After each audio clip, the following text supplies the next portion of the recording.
Welcome to Healthcare's Missing Link, a podcast where we help you uncover those things that are stealing from your best health. I'm your host, Dr. Mark Sherwood, and today we're going to talk about something very unique. The concept that perhaps I am, or perhaps my wife and I both are, real threats to you. Before you turn it off, I want you to think through that process a little bit and that concept I've just shared. Sometimes a threat is not a negative thing, but a positive thing. A threat could challenge your comfort zone, or a threat could challenge your life. In one case, it would be potentially a positive, but in the other case, it could be a negative. In this context, I want to make sure you understand that I'm coming at this from a place of a positive threat. Now, I came up with 5 principles, and I put some thought to this as we were traveling recently about how that my wife and I, in our very life and lifestyle, in our professions, what we do, sometimes could indeed be a threat. The first principle is this: I am a threat to you in regard to the current culture. Current culture, I think, is disgusting. The current culture is one of the standard American diet. It's obesogenic, it's sedentary, it is hyper-reactive to social media, and it is under-rested, meaning we're not getting enough sleep. I am a threat to that culture. I want to challenge that culture. I want to challenge your culture, and I hope that that threat to your culture does make some change become more reality. Because when you're threatening the culture is clearly leading us down the wrong path, and I want you to think about what I'm saying very introspectively, because the culture is one of negative health consequences. And I want to dismantle that culture. I want to take it apart. I want to become a real threat to that. So when we're in your presence, I am hopeful. When you hear this podcast, I am hopeful. When you get our text messages, if you're on our list, if you get our emails, I am hopeful, extremely hopeful that I am a threat to your culture. Number 2, I hope that I'm a threat to your current health condition if your health condition is less than you want it to be. If you live a current sick-based lifestyle or sick style, or you're on a whole bunch of medications that you're hoping will manage conditions and you're not doing anything about health, you're not doing anything to better that, anything to get off those medications, anything to reverse or remediate a current condition, and nobody's ever told you, I want to become a threat to your current health status. Again, take this in love. Don't take it from a negative place. Most people who live in a place of chronic sickness will begin to identify with that sickness. They'll begin to say, well, I am type 2 diabetic, so. Or, well, I have autoimmune conditions, so. Or, well, I have heart disease, and so. And what they're doing is that becomes their identity. If your identity is led with disease, you'll stay in a place of disease. Your identity must change. We must not identify with those diseases. We must, in those cases, begin to change the way we speak and change the way we live accordingly. If we continue to speak disease, we'll continue to live a life in disease. And remember, you're not going to get well in the same space you got sick in. You've got to change the space. You've got to change the environment. And the only way to do that is to bring about change in your current sick status. Begin to have a wellness-based status. And that, my friend, is something I really want you to think about, because many times we can live in those places of disease. And I'm praying and hoping that I am indeed a threat to your current sick disease conditions. Number 3, I hope that I'm a threat to your current place of perception. Many times people get comfortable, and I hope I'm a threat to that comfort zone. Sometimes we get so comfortable we don't want to change. Remind you, friend, this is a powerful statement. When the pain of change gets greater, the pain of change is greater than the pain of where you are, you'll probably change. And that's a key statement. I really want you to really get your mind and heart wrapped around that. Let me say that one more time, and I may have said that wrong, but just get the idea. When the pain of where you are now gets greater than the pain of change, you'll decide to change. Many times we sit in the same spot. I'll never forget as a child, one day I went to church. And I went to church more than one day, but I went to church one day and I saw a nice cushion on the end of a pew. You know, it had a nice side rail and it had a nice back, and those pews in those days were made of wood, and it would absolutely hurt your backside if you sit there for the many 2-hour sermons that I sat through. You don't have that right now. You have microwave church, which is only 25 minutes or less, because that's the rules. Whole nother concept for another day. But I sat down in that padded cushion place, which was one of those portable cushions. And I sat there and I was just about getting comfortable, just about getting ready for the service. And a lady come up that was elderly, and she slapped me in the back of the head and she said, "Boy, get out of my chair." And I realized that was her chair. She sat there all the time. Her perception and her place of comfort, and I'm using this as an analogy, was the same. She didn't want to move. She wanted to sit there. That was my chair. Some of you out there need to change perceptions, need to change chairs. I'm hopeful that I am a threat to your current comfort zone, because you've got to get out of that box. If you stay where you are, you'll never, ever go where you've never been. If you stay where you are, you'll stay the same and never go where you're supposed to go. You'll stay stuck right there. So I'm hopeful that I'm a threat to your place of being stuck.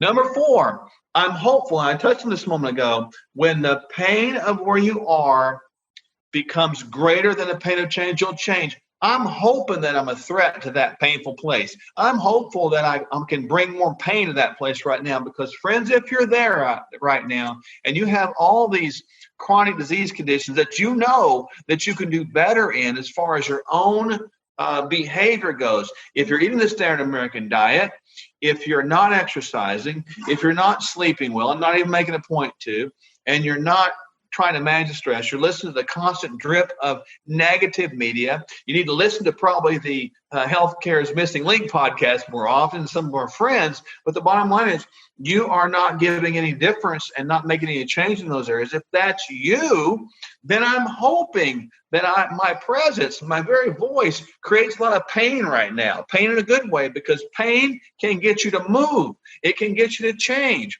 You got to think about this. I want to be like a tack stuck in the bottom of your shoe, or a tack in a chair. When you step on it, when you sit down, I want you to feel that, man. I want you to know that Mark and Michelle Sherwood are here to become a pain, to make you move, to make you change. Because many times we can become comfortable and say, "Oh, sweetie, oh, sweetheart, oh, sir, oh, ma'am, oh, my friend, oh, my brother," all those acronyms that we talk about people. We don't mean them, because we don't mean them if we can't be faithful in sharing truth.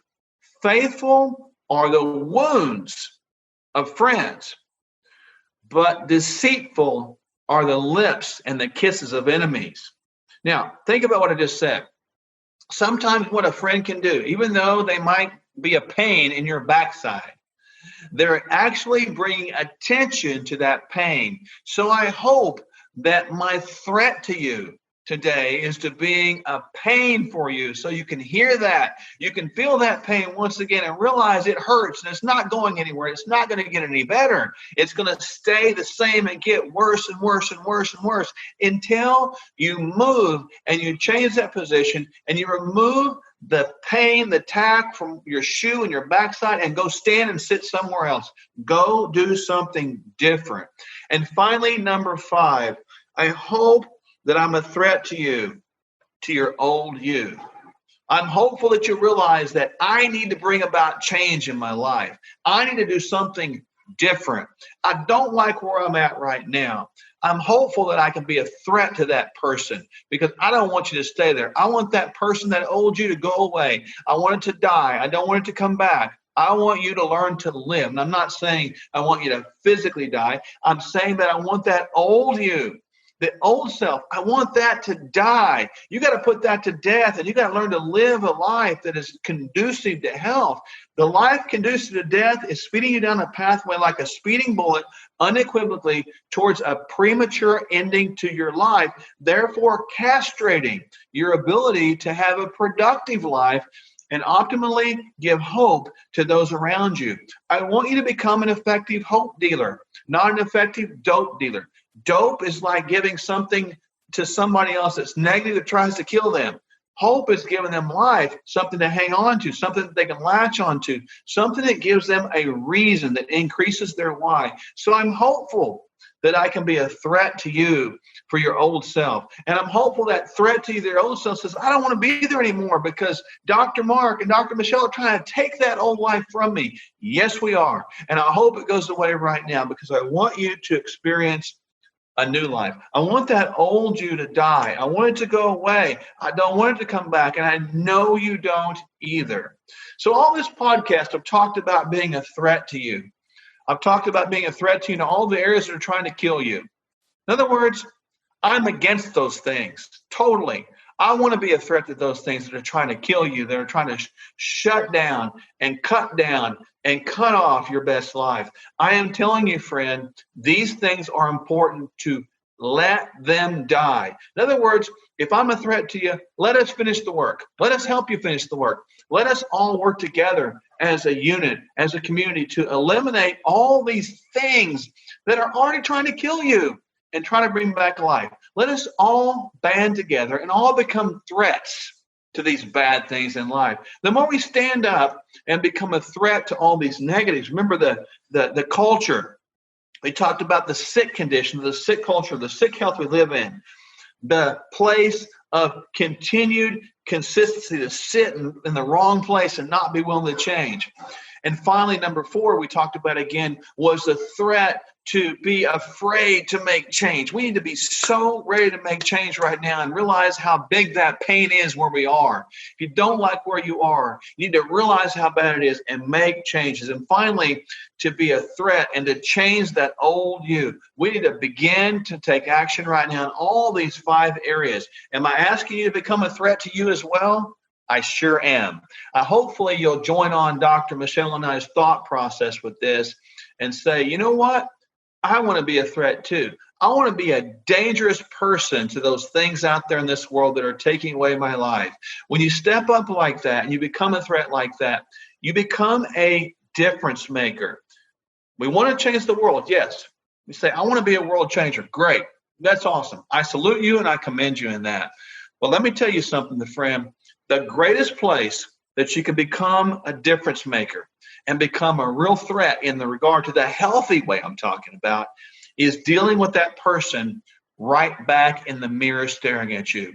When you deal with that person, you make changes right there, you will see changes in your own internal environment, but you'll also see changes in your external environment.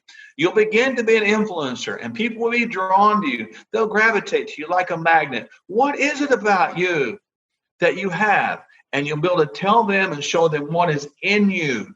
And we're talking about a spiritual, an emotional, and a physical change. What is in you? Show them the gifts that are in you. What changed? And share that with somebody else.